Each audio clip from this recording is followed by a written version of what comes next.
And we want to make sure that Hazelwood is a part of that site. We don't want to call that site El Monte in 10 years. We want to say, hey, this is Hazelwood Flats, or this is an extension of Hazelwood Business District, whatever we're going to call it. But that's the big challenge that we have in the next couple of years. And I really think the El Monte site is really key for how we build the future of our region, because we have a location where we can do manufacturing. So, I mean, not everybody's going to get a job at Pitt, get a job at CMU, get a job at UPMC or Highmark. I mean, those are eds and meds that are going to carry our city for a while. Yeah. But manufacturing and having a base right in Hazelwood provides a number of jobs for residents within that community and within the region. So manufacturing will be the key anchor to that site. Okay, so the $80 million, it's a TIF, so that's tax increment finance. And what that does is it takes future tax revenue and it allows us to do infrastructure on site. So you're going to see new roads, you're going to see, well, you won't see it, but there will be new piping and sewer systems underneath that site. And it also will allow us to open up access to the river. So using TIF funding, it has to go to the greater good of the public. So you'll see, every 5 to 10 minute walk on that site when it's complete, you're going to see benches, you're going to see public art, you're going to see green space, so that not only does it blend into the Hazelwood community, but it blends into the river.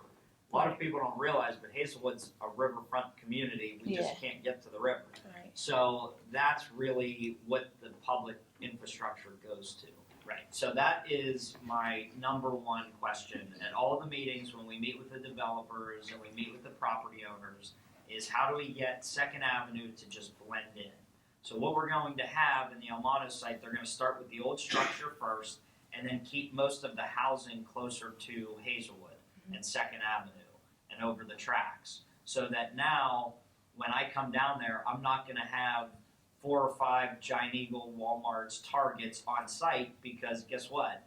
If I live in the Hazelwood, in the new El Monte site, and there's a Target and a Giant Eagle down there, there's no reason for me to go into Hazelwood, and that's what we don't want to have happen. So the Hazelwood corridor is really key to starting coffee shops, to having that outdoor farmers market that we have now, to maybe doing something in the Imperios grocery store type thinking, because you want the corner of Hazelwood and 2nd Avenue to be the blend of that community.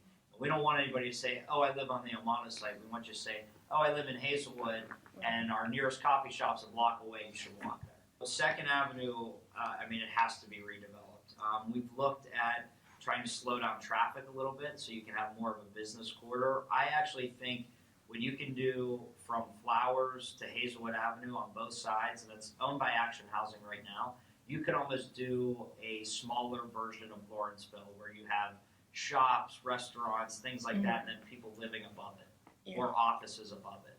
Because you want that El Monte site is supposed to bring you to the neighborhood. Right. Now, it's our job once you're in the neighborhood to capture you into 2nd Avenue and make that the thoroughfare that we want it to be. We want that to be a thriving business district. Now, there's still going to be restaurants and shops on the El Monte site. You're not going to stop that. But we don't want it just to be the El Monte site. We want you to blend into Hazelwood. So that corridor is very important.